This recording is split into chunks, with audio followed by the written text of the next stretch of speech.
नमस्कार। आकाशवाणी से प्रस्तुत है समाचार प्रभात।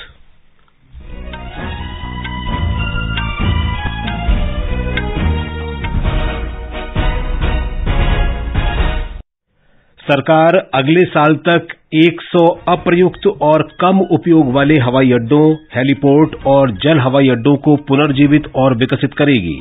देश भर में 21 ग्रीनफील्ड हवाई अड्डे बनाए जाएंगे। कृषि मंत्रालय आज संसद सदस्यों के लिए मोटा अनाज खाद्य उत्सव का आयोजन करेगा। भारत की G20 अध्यक्षता के तहत संयुक्त वित्त और स्वास्थ्य कार्यबल की पहली बैठक आज। गूगल के CEO सुंदर पिचाई ने कहा, भारत बड़े निर्यात वाली अर्थव्यवस्था होगा और देश को खुले और कनेक्टेड इंटरनेट से फायदा मिलेगा। 190 से अधिक देशों ने प्राकृतिक पारिस्थितिकी तंत्र को बहाल करने के लिए महत्वपूर्ण जैव विविधता संधि को स्वीकार किया। उत्तर भारत के कई राज्यों में अगले 4-5 दिन लगातार घना कोहरा छाए रहने की संभावना। और भारत और ऑस्ट्रेलिया के बीच 5वां और अंतिम 2020 महिला क्रिकेट मैच आज मुंबई में।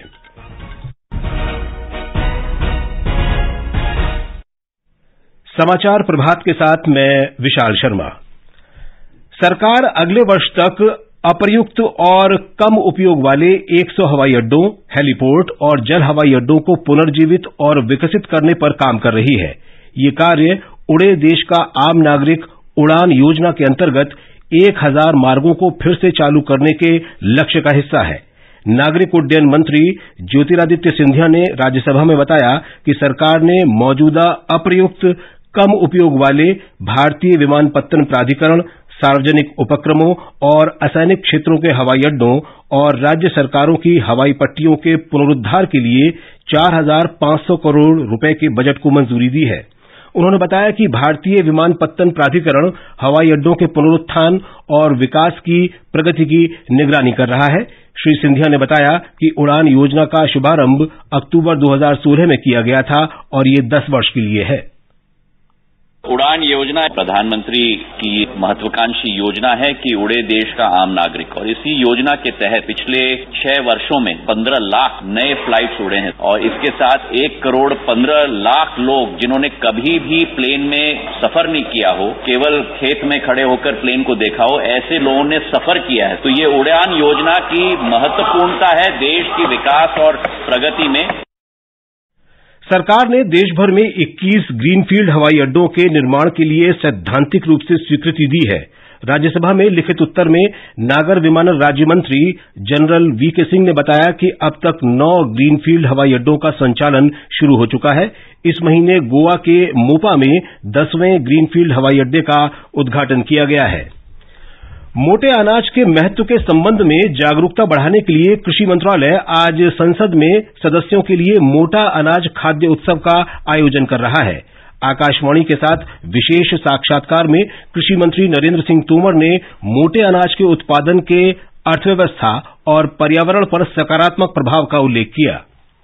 अभी कुछ दिन पहले लगभग 100 देशों के एम्बेसडर को बुलाया था और उनको मिलेट्स का भोजन कराया। वो इस प्रचार प्रसार में अग्रणी रहें और इसमें भारत के साथ शामिल हों, ये भी हमने प्रयास किया है। और मंगलवार को देश के सभी लोकसभा और राज्यसभा के सांसद का भोजन आयोजित किया है, जिसमें माननीय उपराष्ट्रपति जी, प्रधानमंत्री जी, लोकसभा अध्यक्ष, राज्यसभा के उपाध्यक्ष और सभी सांसद में उपस्थित रहने वाले हैं। इस कार्यक्रम से भी निश्चित रूप से इस पूरे मिशन को बल मिलेगा।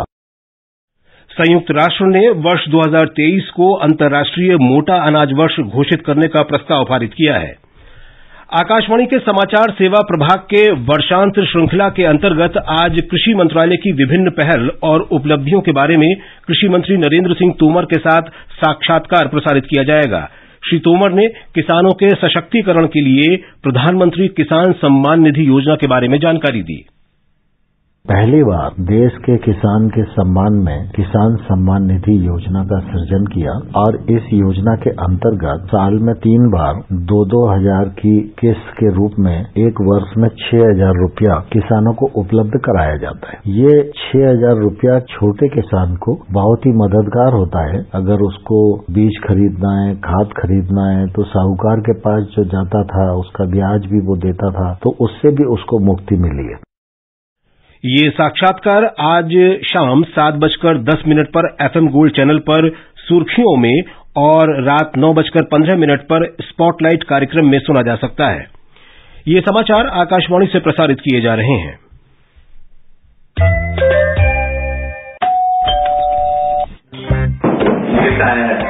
अरे वाह, लेजेंड की बैट, इससे तो मैं खेलूंगा। फ्यूचर बैटिंग लेजेंड मैं हूँ। इसमें जिसका नाम लिखा है बैट उसी को मिलेगी।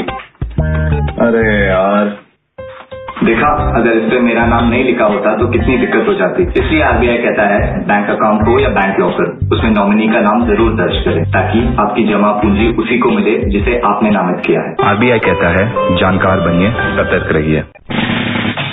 खुजली झटपट दूर करे, जालिम लोशन, वही नाम वही काम, कुछ भी नहीं बदला। चर्म रोगों का दुश्मन जालिम लोशन। समाचार प्रभात में आपका फिर स्वागत है। G20 वित्तीय ट्रैक के अंतर्गत संयुक्त वित्त और स्वास्थ्य कार्यबल की पहली बैठक आज वर्चुअल माध्यम से होगी। पिछले हफ्ते बेंगलुरु में वित्त मंत्रियों और केंद्रीय बैंकों के प्रतिनिधियों तथा रूपरेखा समूह की बैठक के बाद भारत की G20 की अध्यक्षता में वित्तीय ट्रैक की ये तीसरी बैठक होगी। संयुक्त वित्त और स्वास्थ्य कार्यबल का गठन पिछले वर्ष रोम में G20 शिखर बैठक के दौरान किया गया था। कार्यबल का उद्देश्य महामारी की रोकथाम, तैयारी और प्रतिक्रिया से संबंधित मुद्दों पर संवाद और वैश्विक सहयोग बढ़ाना है। गूगल के मुख्य कार्यकारी अधिकारी सुंदर पिचाई ने कहा है कि भारत एक बड़ी निर्यात अर्थव्यवस्था बनेगा और देश को खुले और कनेक्टेड इंटरनेट संपर्क का लाभ मिलेगा। एक कार्यक्रम में श्री पिचाई ने कहा कि गूगल अब भारत में स्टार्टअप पर ध्यान केंद्रित कर रहा है। स्टार्टअप के लिए दिए जाने वाले 30 करोड़ अमेरिकी डॉलर का 1/4 हिस्सा महिलाओं के नेतृत्व वाले संस्थानों में निवेश किया जाएगा। श्री पिचाई ने कल प्रधानमंत्री नरेंद्र मोदी से मुलाकात की और कहा कि उनके नेतृत्व में तीव्र गति से प्रौद्योगिकी संबंधी परिवर्तन को देखना बेहद प्रेरणादायक है। प्रधानमंत्री ने कहा कि ये आवश्यक है कि विश्व में मिलजुल कर कामकाज जारी रहे ताकि प्रौद्योगिकी का लाभ मानवता की खुशहाली और सतत विकास के लिए मिल सके। 190 से अधिक देशों ने प्राकृतिक पारिस्थितिकी तंत्र में सुधार करने के लिए ऐतिहासिक जैव विविधता संधि को स्वीकार किया है। मॉन्ट्रियल में संयुक्त राष्ट्र जैव विविधता सम्मेलन COP15 में ये देश 2030 तक पृथ्वी के 30% हिस्से की रक्षा करने पर सहमत हुए हैं। वैश्विक जैव विविधता फ्रेमवर्क के तहत ये देश वार्षिक तौर पर $500 अरब की लागत की हानिकारक सरकारी सब्सिडी की कटौती पर भी सहमत हुए हैं। ये देश उन सब्सिडियों की पहचान करने के लिए भी कृत संकल्प हैं जो 2025 तक जैव विविधता के लिए हानिकारक हो सकती हैं। जैव विविधता योजना भारत को कृषि सब्सिडी पर राहत देती है। फ्रेमवर्क भारत को कृषि सब्सिडी और कीटनाशक के प्रयोग को जारी रखने के मामले में राहत देता है। ये भारत की प्राकृतिक कृषि की प्राथमिकता रही है। पर्यावरण मंत्री भूपेंद्र यादव ने इसे एक महत्वपूर्ण क्षण बताया है। वैश्विक जैव विविधता फ्रेमवर्क को पेरिस समझौते के बराबर माना जाता है। संयुक्त राष्ट्र महासचिव एंटोनियो गुतेरस ने कहा है कि परिषद में नए स्थायी सदस्य बनाने पर अब गंभीरता से विचार किया जा रहा है। उन्होंने कहा कि परिषद के 5 में से 4 स्थायी सदस्य नए सदस्यों को शामिल करने के पक्ष में हैं। भारत सुरक्षा परिषद में दशकों से रुके हुए सुधारों के साथ साथ अपने लिए एक स्थायी सीट पर भी जोर दे रहा है। रूस, अमेरिका, ब्रिटेन और फ्रांस ने स्थायी सीट के लिए भारत का समर्थन किया है। हालांकि चीन अब तक सुधारों के विरुद्ध रहा है। ट्विटर के लाखों उपयोगकर्ताओं ने एलन मस्क को कंपनी के प्रमुख के पद से हटाने के पक्ष में मत दिया है। श्री मस्क ने ट्विटर के उपयोगकर्ताओं से पूछा था कि क्या उन्हें कंपनी के मुख्य कार्यकारी अधिकारी पद पर बने रहना चाहिए। इस पर 57% से अधिक उपयोगकर्ताओं ने कहा कि मस्क को हट जाना चाहिए। चीन कोविड के लगातार बढ़ते संक्रमण के कारण कोविड महामारी के साथ जीने की तैयारी कर रहा है। 2023 में कोविड से अनुमानित लाखों लोगों के मारे जाने की आशंका की रिपोर्ट के बीच चीन पहली कोविड लहर की चपेट में है। संक्रमण बड़े शहरों से छोटे शहरों और ग्रामीण क्षेत्रों में भी फैल रहा है। शहर सुनसान है, लोग या तो अपने घरों में बंद हैं या फिर संक्रमित होने के कारण क्वारंटीन में हैं। जम्मू कश्मीर में आज तड़के शोपियां जिले के मुंजमार्ग गांव में सुरक्षा बलों के साथ मुठभेड़ में प्रतिबंधित लश्कर-ए-तैयबा आतंकी गुट के 3 आतंकवादी मारे गए। 2 आतंकवादियों की पहचान शोपियां के लतीफ फलून और अनंतनाग के उमर नजीर के रूप में हुई है। वे कश्मीरी पंडित पूरन कृष्ण भट्ट और नेपाल के तिल बहादुर थापा की हत्या में शामिल थे।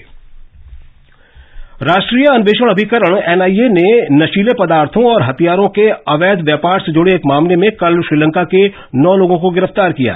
एजेंसी ने बताया कि आरोपियों को तमिलनाडु के त्रिची के विशेष शिविर से गिरफ्तार किया गया है। ये मामला श्रीलंका के एक ड्रग माफिया की गतिविधियों से जुड़ा हुआ है। ये लोग भारत और श्रीलंका में तमिल ईलम लिबरेशन टाइगर्स को फिर से सक्रिय करने के लिए अवैध ड्रग्स और हथियारों की आपूर्ति में लगे हुए हैं। उत्तर भारत के कई राज्यों में अगले 4-5 दिन घना कोहरा छाए रहने की संभावना है। आकाशवाणी से बातचीत में मौसम विभाग के प्रवक्ता आर.के. जेनामणि ने बताया कि इससे हिमाचल प्रदेश, पंजाब, हरियाणा, चंडीगढ़, दिल्ली और उत्तर प्रदेश सबसे अधिक प्रभावित होंगे।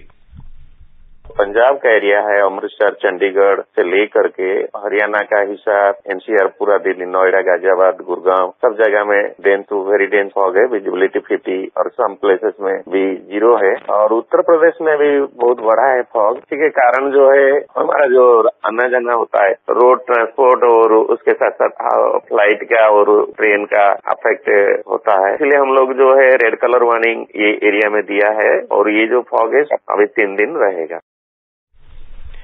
भारत और ऑस्ट्रेलिया के बीच 5वां और अंतिम T20 महिला क्रिकेट मैच आज शाम 7 बजे से मुंबई के ब्रिबॉर्न स्टेडियम में खेला जाएगा। ऑस्ट्रेलिया ने श्रृंखला में 3-1 की अजय बढ़त बना ली है। खेलो इंडिया युवा खेल में पुरुषों की अंडर 18 क्वालीफायर्स हॉकी प्रतियोगिता आज ओडिशा के भुवनेश्वर में शुरू होगी। 30 दिसंबर तक चलने वाली इस प्रतियोगिता में 12 टीमें शीर्ष 8 स्थानों के लिए मुकाबला करेंगी।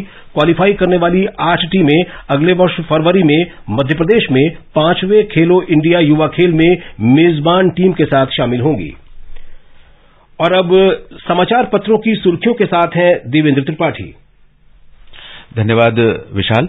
तवांग में चीन के साथ टकराव पर विपक्ष द्वारा सरकार की आलोचना के जवाब में विदेश मंत्री डॉ एस जयशंकर का लोकसभा में बयान आज के सभी समाचार पत्रों के मुख्य पृष्ठ पर है। अमर उजाला ने विदेश मंत्री के हवाले से लिखा है, सरकार की आलोचना से दिक्कत नहीं, जवानों का अपमान बर्दाश्त से बाहर। वहीं नवभारत टाइम्स ने डॉ जयशंकर के शब्दों को दिया है, एलएसी पर चीन को बदलाव नहीं करने देंगे।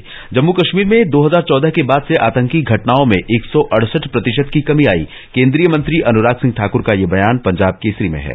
प्रधानमंत्री नरेंद्र मोदी के साथ गूगल के सीईओ सुंदर पिचाई की मुलाकात को सभी अखबारों ने पहले पन्ने पर जगह दी है। लोकसत्य ने सुंदर पिचाई के शब्दों को दिया है, भारत के समर्थन को हम तत्पर।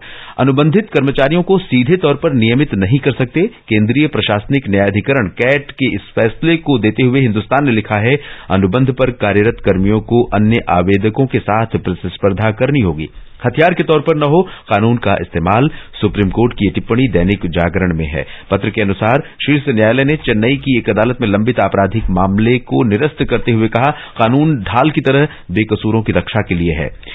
खेल से जुड़े सामान की बिक्री 18% और गहनों की 10% बढ़ी, डिमांड मजबूत शीर्षक से ये खबर दैनिक भास्कर ने दी है। भारत में 6% बढ़ी रिटेल बिक्री।